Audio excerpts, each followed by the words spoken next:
இன்னும் சொன்னாங்க ஸல்லல்லாஹு அலைஹி வஸல்லம், நல்லா கவனிங்க, 3 விஷயத்துக்காண்டி இந்த கடன் விஷயத்துல ரொம்ப கவனமா இருக்கும். 3 காரியம் இருக்குது. ஒன்னு, கடனோடி மௌத்தாகி அதை நிறைவேற்றுவதற்கு ஆள் இல்லை என்றால் பெருமானார் தொலை வைக்க மாட்டேன் என்று சொன்னார்கள். இது ஒன்னு.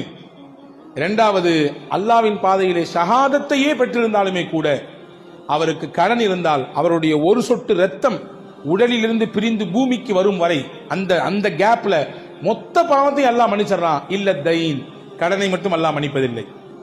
ஷஹாதத்தை எவ்வளவு பெரிய பாக்கியம், போரிட்டு இறந்து போகுதல் என்பது எவ்வளவு பெரிய பாக்கியம். அது கிடைத்தாலும் கூட அவரிடத்திலே கடன் இருந்தால் அல்லாஹ் அவரை மன்னிப்பதில்லை, அந்த கடனை மன்னிப்பதில்லை. மூணாவது முக்கியமான விஷயம், கடன் தவிர்க்கிறதுக்கு, கடன் தான் பல சமயங்கள்ல பொய் பேச வைக்கும். கடன் தான் பல சமயங்கள்ல முன்னுக்கு பின் முரணா நடக்க வைக்கும்.